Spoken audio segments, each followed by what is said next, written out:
It's good to be back. Episode 33 of What You're Listening To. Friday night in the USA, Saturday morning in Japan. Derik's here. Good to see you again, Derik. Hello, pleasure. Mem, great to see you again. What's up? Thanks for coming on. Ian, nice to see you. Hello. Straight to hell. It's going to be a good episode. I can feel it in my bones. As usual, we've got like 5 records each. We're going to pick and show and have a good time talking about. Before we get started, let me do the thing that I always do.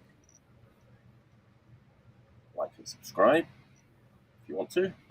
And then let's get rid of that. And then let's see if anyone's in the chat. Not yet. It's early days. All right. So let's get started. All right. Cheers. Oh, yeah. Cheers. Prosts. I've got to ask Mem quickly, actually, before we get started. Because, do you know this beer? What is it? It's Oettinger. Oh, I don't know. No, nobody knows this beer. It's made in Germany, but I don't think they sell it in Germany. I think they just make it and Probably not. export it to Asia. Oh, right. It's one of those, but it's not bad. It's really cheap. It's a Weiss beer. Oh, cheers. So Yeah, I'm drinking a locally brewed beer called Wigwam, brewed at the Wissahickon Brewery, right down the street from me. Nice. Mm-hmm. So, Where are you? Ian and I live like almost maybe a couple miles apart. Oh, really? So, like a 10-minute drive from my house.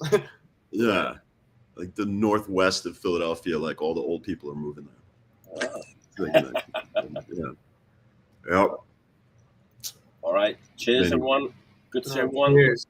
Good to see everyone in the chat. It's going to be a good Oh, hey, episode. Becca. Oh, there we go. It's my former roommate saying hello. Hey, thanks for tuning in. Yeah. Cheers. Yeah. All right. I thought Mike was going to shave his head in solidarity. I felt like a hippie tonight. Yeah. My long hair. You'll get there. No, really. You're a whippersnapper. All right.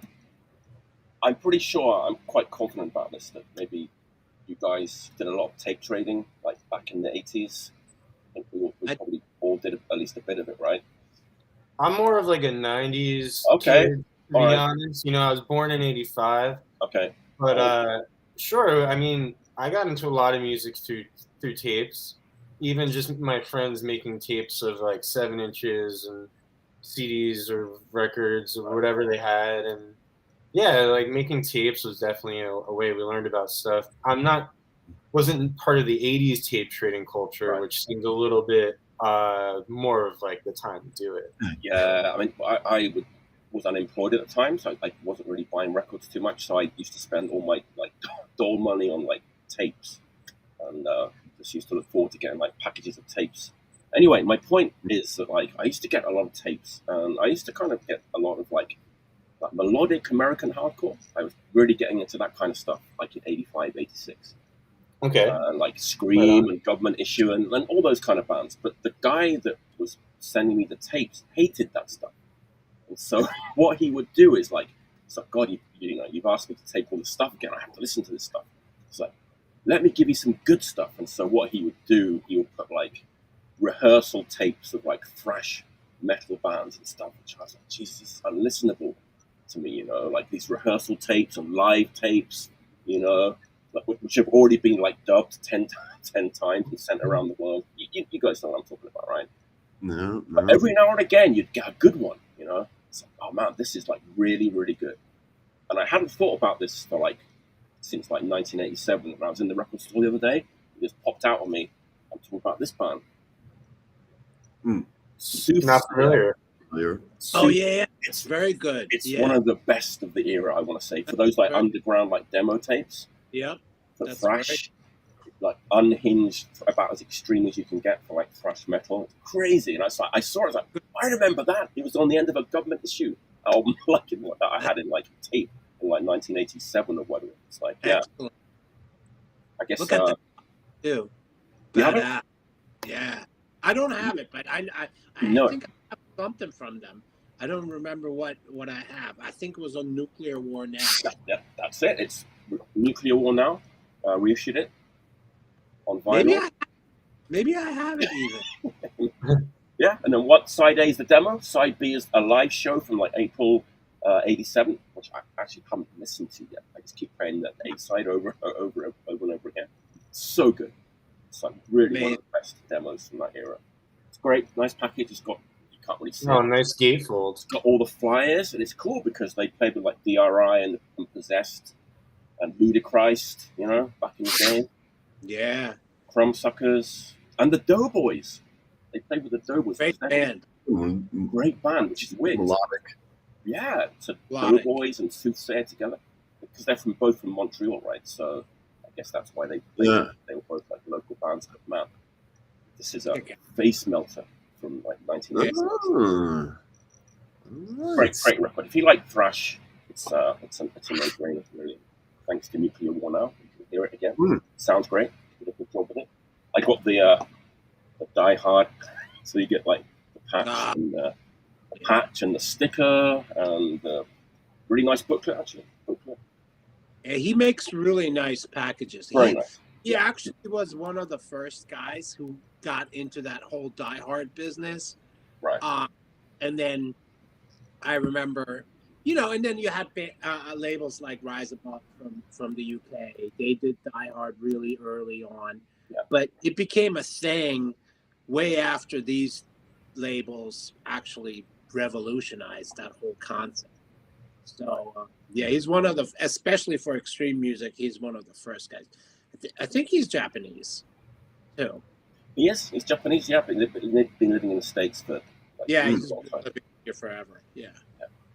Yeah, generally, anything I see on Nuclear War now looks cool, even if I'm not familiar with the artist. Anything on that label, the packaging is always really impressive and always eye-catching stuff for sure. He's a real professional. He's really into the detail. He's got to get everything exactly how it should be, and a lot of love.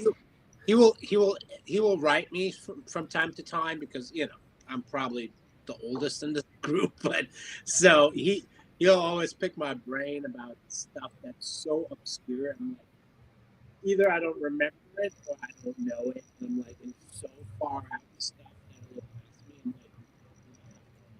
like, you know this. You know, were you at the rehearsal when they did XYZ? I'm like, you know, it's just crazy. Mem, your audio is cutting out a little bit.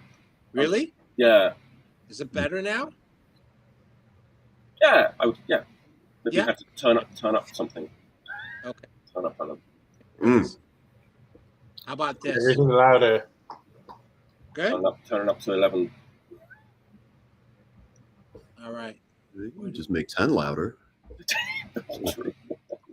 Setting you up. Yeah. I know. 11. All right. It's good comedic timing. Yeah. All right. Hear me? Better. Okay. Okay, good. Gotcha. All right. Derek, what's your first record of the day? All right. So I'm doing all local bands.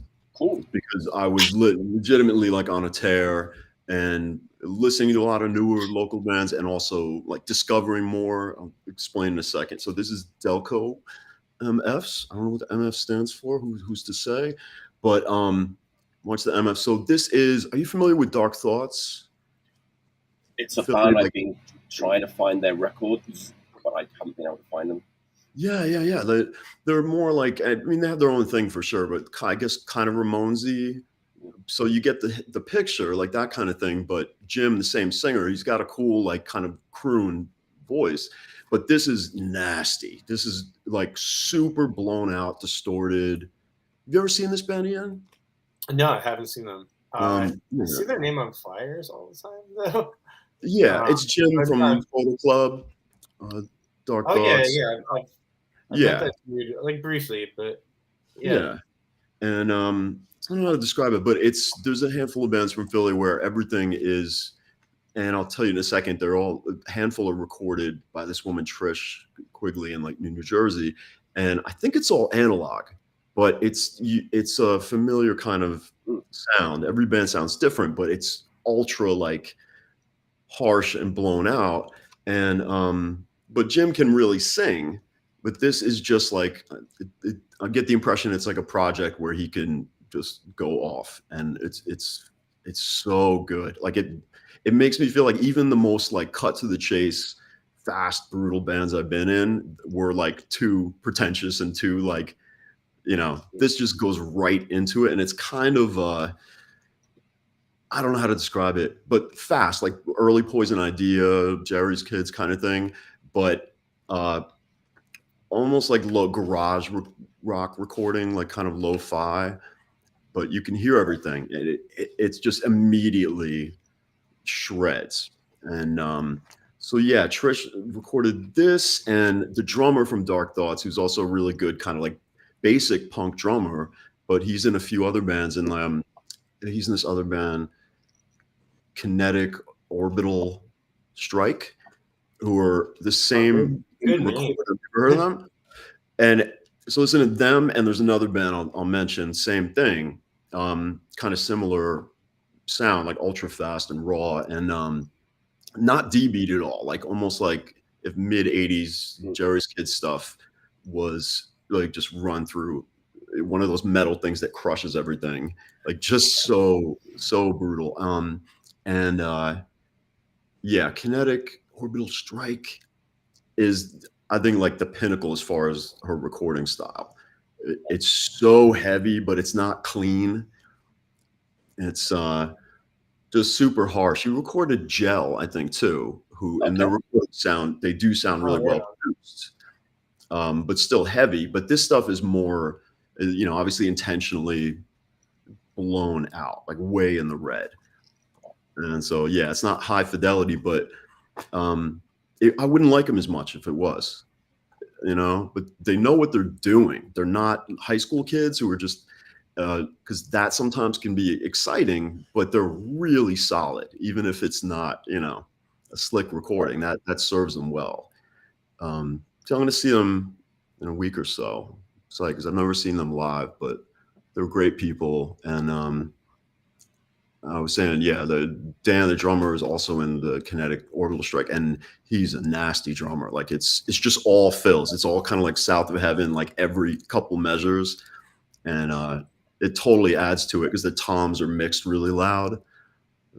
So it's like, you know, that what you'd imagine from like a D-beat band, like kind of intro, like down, down, down, but it's all nonstop busy drumming. So I really love it.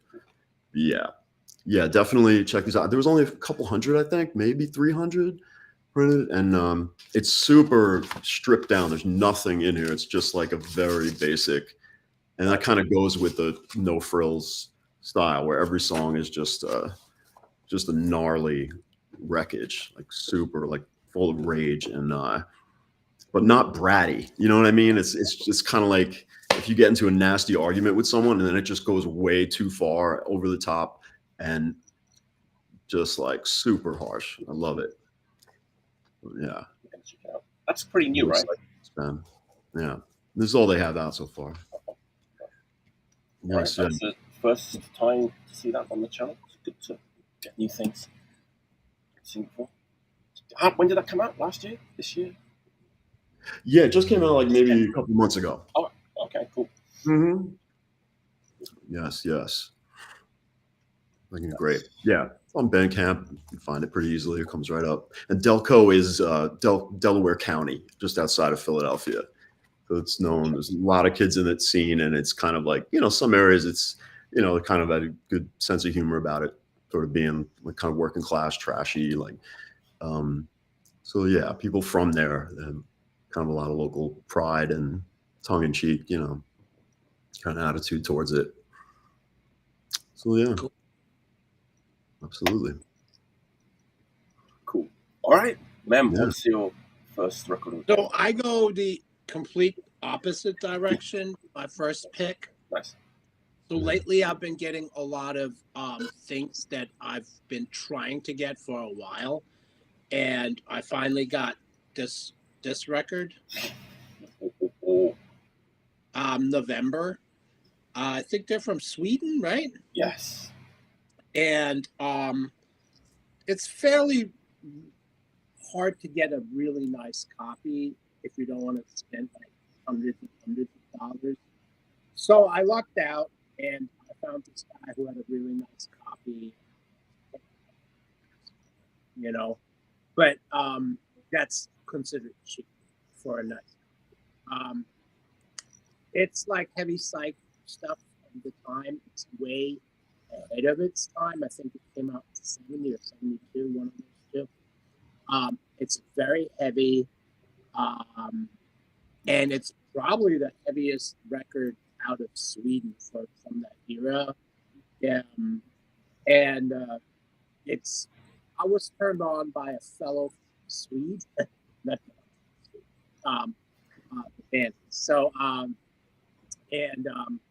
didn't even know that it existed until maybe 2014 or so, 2015. I had no idea.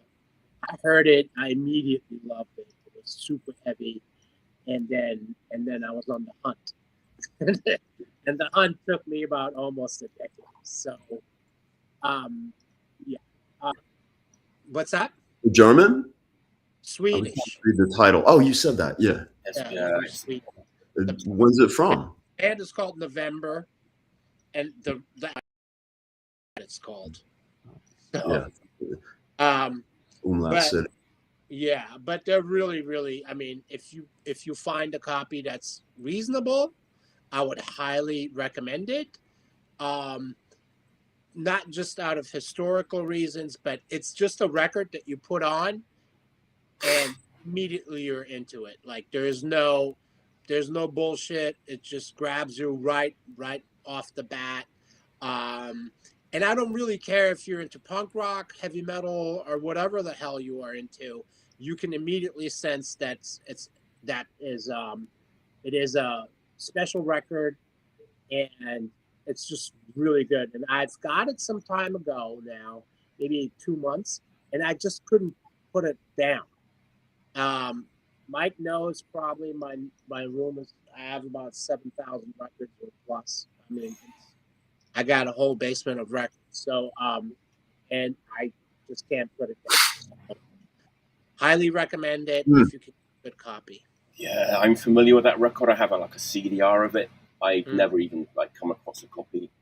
I've actually only recently checked out November, and I think it was from a YouTube video I watched about Swedish heavy music, and their name came up, and I checked out a couple songs through Spotify, but really dug it. Never went too deep with them, but I mean, if you get a copy, or if you get it's on YouTube. You just listen to the record. You can just play it. It's just one of those records. I always wanted it. Like I said, I mean, you can get beat up copies for $50 or whatever, but that's not, you want to play the record, right? And then I was passing until I met this guy locally. I mean, locally meaning in the United States. And I was like, all right, what do you want? And then, we figured out, a price, and it's just, I'm so happy to have it. And it's just a really solid thing. And I didn't pull it up because I want to brag about it or anything. It's just, I play it. Yeah. So the last time I came on the show, I was like, okay, I showed you a Dean Martin record. That's what I've been listening to, right? Yes. So actually, I thought it was Frank Sinatra, but it was Dean Martin. Yeah, it was your last pick. And then Artie showed Billy Joel too, right? Right, exactly. So, but it's not about bragging. It's really something that I couldn't put away. So that's something that needs a reissue. Has it been reissued, man? Never. I don't think so. If it would have been reissued, I'm not one of those people who are like, oh, I'm into jazz. A lot of the stuff that I like starts at $400. So when they reissue it for $25, guess what? I go buy it. I mean, it's a no-brainer, right? Yeah. I get a nice new mint crisp copy for $25, which is most of the time now. It's all audiophile, 180 grams, super quiet, mastered from the originals. I'm not gonna spend I mean, you know what I mean? It makes no sense. if they would reissue this thing in a nice package, I buy it again. Then I put the original away and I listen to the reissue. I'm not one of those snobs like, Yeah. oh, I need. It seems like something like High No, Roller I might love do. the issues, to be honest. And, most of the time, if it's an older record, you can get it in better shape than you're ever going to find it used. Yeah. Sometimes the pressings are actually better quality. I'm not against it, if you can get the record you want in like a nice quality version. Right. Especially like the early 70s, like a little bit obscure, like hard rock or psych rock. It's impossible. We need that stuff issued nicely. Yeah. Properly. Huh. That's a great first pick. Reminds me that I need to look harder. Yeah, look some more. Look some more, yeah. Great. That's a Yeah, good one. congrats. All right, Ian, what's your first? All right, so I have been on the records I picked. I tried to keep them somewhat current, and by current I mean like 2020 to now. The only one that's not a current record hasn't been available on vinyl since the 80s, so it's current again, I feel like. But I'm gonna get started with this one, White Spade. I know. That's that's really good. Yeah. So I heard this record and was instantly hooked. I thought this one was a total rager, and it's basically the band Midnight under an alias. But to be honest, I like this record as much or more than any Midnight record, and it's like it gives you the Motorhead record that you're not going to get anymore. Also, a lot of it reminds me of Tank. But what I also really love about it is, tons of bands try to sound like Motorhead, and they focus on like the fast side of Motorhead, which is what they're known for. But as we all know, Motorhead has like slower, bluesy tunes as well, which White Spade does, and they really make a record that feels.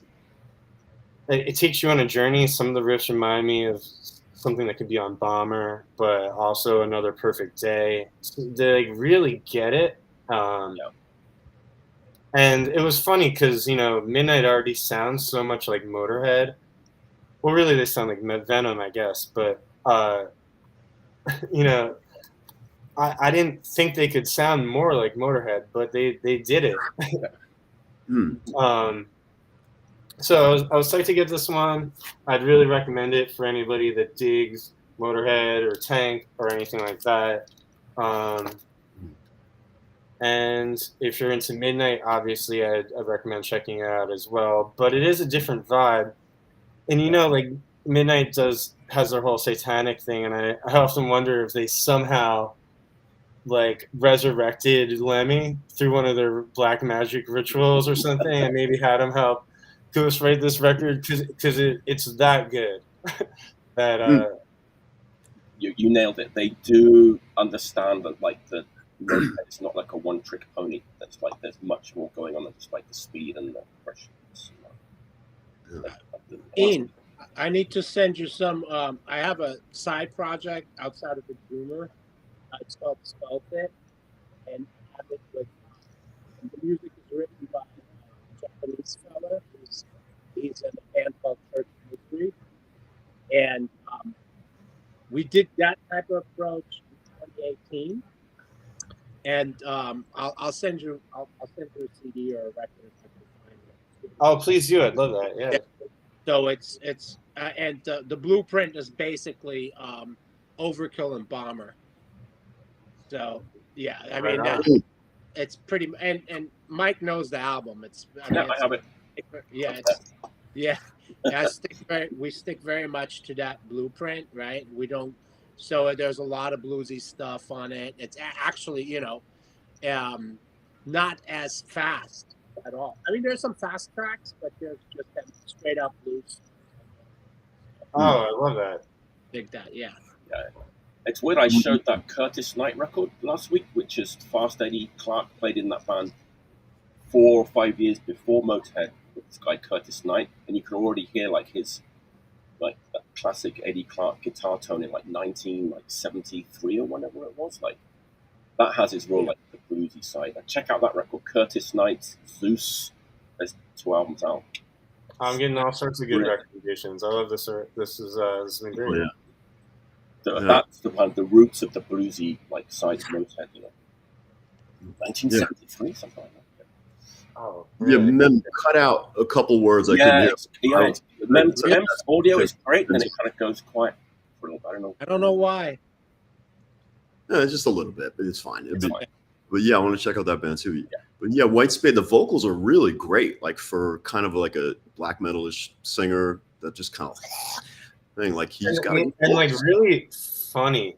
I gotta say, like the lyrics are like, you know, when you listen to the record like for the second or third time, it really hits you. Like it's just really clever, funny lyrics that kind of make no sense but mean everything all at the same time.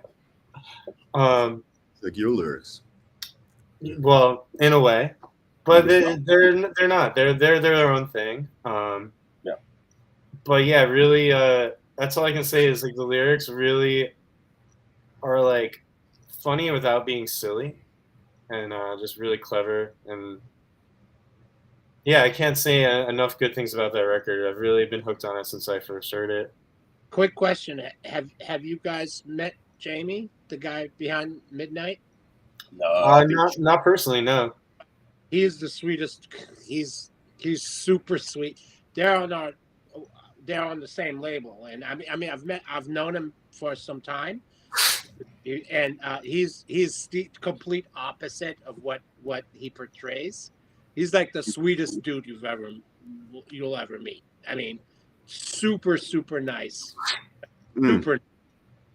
So awesome. It's when you say that, and he's a smart kid. So like it just kind of like verifies what you just said about lyrics and stuff. Clever, yeah.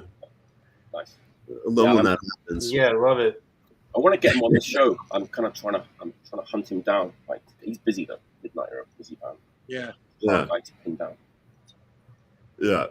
Mem, you know that band Cryptopsy from Montreal, right? Like Cryptopsy. I saw them in the 90s, and they went through a couple singers, but the first singer was known for, you know, like coming out of a coffin and just dead serious, like super dramatic, theatrical. But it was one of the early Maryland Death Fests, and I was just kind of standing on the side of the stage, and he came up to the side, and it was a while because it was like an instrumental, and he's just chatting with me, and he's just so goofy. And like really like hyper goofy, and then he hits the stage and he's, you know, demonic and freaky, but yeah, very very theatrical and opera almost. Like it was really good. Well, Canadians, you know, fun-loving Canadians. Yes. Nothing more fun-loving than coming out of a coffin. Yeah. All right, round 2. Jeez, that was weird. When I opened that record and I saw the Doughboys in there, it kind of ties into my next pick a little bit, because I was going to talk about like late period, like Husker Du, and that kind of like melodic hardcore punk, whatever you want to call it. I love that late era, like Husker Du stuff. It's great stuff. I agree. I like it a lot. And there's not really any kind of bands doing that. Maybe there are. In fact, there are, because I just found a record by a band that is doing that, but it took me by surprise because I wasn't expecting it. So I came across this record, this band called Sweet Teeth. It's familiar. Sweet Teeth. The record's called Acid Rain. It's like a one-sided, like 12-inch EP. And the reason I bought it is because it's on Denial Records, which is like the same. Oh yeah, Sweden. Yes, yeah. It's the same record that put out Artie's band Concrete Cross. Yes. So I was kind of thinking, okay, this is probably some like crossover thrash, which is great, you know. I'll buy it. Took it home, put it on. It's not. It's like complete Candy Apple Grey era Husker Du, done like really, really, really well by these like younger Swedish guys. really took me by surprise. I mean, if you're hankering for some of that kind of a sound, they just do it like perfectly. But I was never thinking, oh god, that song is a direct rip-off of this Husker Du song. They kind of have their own thing going on. But, yeah, it was a really like nice, unexpected surprise, like to put this on and hear like. The cover looks cool too. Yeah, it's kind of different. I don't know if it shows up, but it's really purple. It's purple and like red with the red eyes. It's on purple vinyl, I think. The funny thing about this, there's someone from Dysphere in this group. Really? But like a kind of a newish member of Dysphere. But he's like the main guy in this band. It's like his band, but he's also in like Dysphere right now. But yeah. No, I do like the artwork. It's something that sounds up my alley. I want to check that out. I mean, I've been recommending it to people like who kind of like late era Husker Du or the Doughboys, that kind of melodic hardcore punk. I've been the guy who owns the label. I mean, he puts out really cool stuff. There's a thrash band from the 80s called Agony. Before they were thrash, they were called Agony, like with an I. Oh, they were the band that toured the UK with Anti-Semics, right? Probably, yeah. And he put out their demos. And my friend Michael Emmett, he plays in Arch Enemy and other bands. He had that record, and he said, "This is my buddy's label. You might want to check it out." So I got in touch with him, and then he sent me all. I mean, he showed me all his catalog, and I just started buying stuff. And so that's why I know the label. Early '80s, I'm kind of excellent. It's like, oh yeah. Good for I saw them in a New Brunswick basement in like 2005, and really memorable experience. And then put it into like pop music. That's what you get with the Ruler. You can kind of tell why. Do you guys know why there's so much talent that comes out of like punk hardcore metal, then turns into like these multimillionaires? You know where that comes from? So the government subsidizes those, like in Sweden and I don't know if it's in Denmark and Norway as well, but I definitely know in Sweden, they get like bankrolled by the government to play music. Like all these bands in the late 80s and early 90s, they were all kind of bankrolled by they went like, okay, we want to play metal and we don't have any money, but we need money and we don't want to go work. And the government was like, okay, cool. If you can prove to us that you're actually kind of like involved into something, they just subsidize them, and that was it. And that's why you get all these guys who started off as hardcore punk rockers, metal dudes, thrashers, whatever, then evolved with the times, and they honed in on their craft, and then all of a sudden they make millions of dollars, right? See Ghost or anybody, That's a good example, yeah. Right. So that's where all that comes from. And growing up in Germany, we didn't have that, obviously. But and I found out about it much later. But that's a part of the reason that these people had they never had to work. They were like, I'm it's like being a student almost, and saying like, and because in Germany that was a thing. When you were a student, the government would give you money, not a whole lot, where you could go to university and still survive of like a stipend. That's what the government in Sweden did and that's why you see all these people now being so successful. I mean, it's not the only reason, but I think if if any of us musicians had that type of support, we could have probably aspired to something else as well. That's what I do want to take this time to say that I work at a record store, and Ghost is one of our top sellers. So the Ghost shit, it flies. But yeah, I've been doing that for about a month. Creep Records in Philadelphia. One of the things I've been doing that's been a record nerd. My most record nerd thing I've ever done is unboxing everything and separating it by genre. So, but yeah, I love it, and opening up a second location in just a couple of weeks, and we'll be having shows in the basement and all sorts of cool stuff going on. So, Is your plug? That's my plug right there. Sponsored by Creep Records. Creep Records, check it out. Come in the store, see my smiling face, and I'll sell you a ghost record. There you go. They need those dollars too. But the subsidizing thing reminds me in the late 90s, there was this band from Montreal called Ire, like IRE, and just really heavy. When everyone was hardcore bands, was sort of had some Slayer stuff going on, but they toured the U.S. and the singer was like, like the government like subsidized because they're exporting Canadian culture and music, art, like whatever, and they got money for touring for the van for like. And and they can't, anyone, when I've been to Germany, I remember the first time I toured and they were like, well, how long are you? They assumed I was there for like 2 months.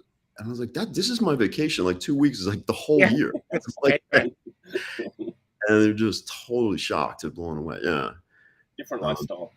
But and playing in Sweden too, the punk kids were just, lived in really nice apartments. It was just all heated out and they had like, sauna, and they're just crust punks, and they're like, I take class, I do, I don't know if that anymore. This was 20 years ago, but yeah, I'm sure they still got this thing going on, like that racket is still happening, and it's a Scandinavian thing.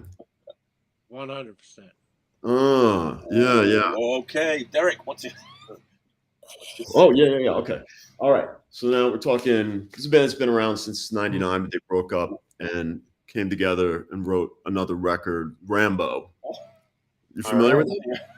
Yeah. You know about them, man? So I don't know them. Yeah, a Philly band that, see, let's get a better look at the cover. I see it, yeah. Looks bad. Yeah, there's lots of characters there. No, I think I've heard that. I heard it's on that. Relapse. Yeah. It's a pretty sweet record. So they started in like 99, kind of as a joke. And it was mostly about the live shows. Like they had this militaristic kind of thing where people would make like tanks out of cardboard, and the shows were just total mayhem, like really fun. And the songs are solid. Like they're a good band, but it wasn't really about that. It was like the vehicle for sort of the comedy. And it was like absolute pandemonium. Like people would go crazy with costumes, enormous circle pits. I just want to chime in and say it was over the top. Really. Yeah. Really, really fun. And they're also known for touring countries that no one else toured. And one of the reasons was that Tony, the singer, he works for Parks and Recreation. He's an ornithologist, like a bird, he's a scientist essentially. And he and a couple other guys in the band would go like birding. They were really into like wildlife. So they would go to, to countries where they could specifically like check out the wildlife. Like Southeast Asia and all over there. And, in that era, early 2000s, not a lot of bands were doing that. It's a pretty gorgeous record too. It's pretty sweet. Ooh. And check out this one logo where it's like the tragedy bird, but it's a flamingo. It's just kind of goofy. Impale. Yeah.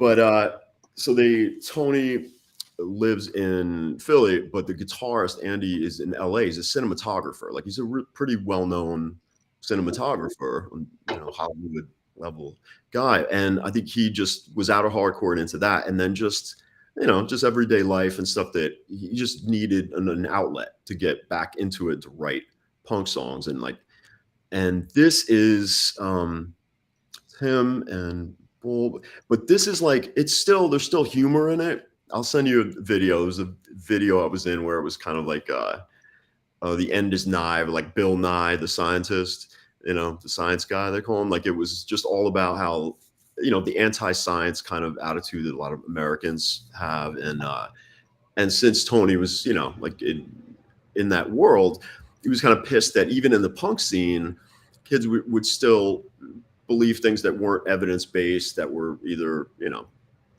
based on like next to no evidence, or he would get into a lot of arguments because he was, you know, he studies birds, and that a lot of people were into like feeding stray cats, and it was just kind of like, you know, if you're an animal lover, you know, but it's actually the cats kill so much wildlife.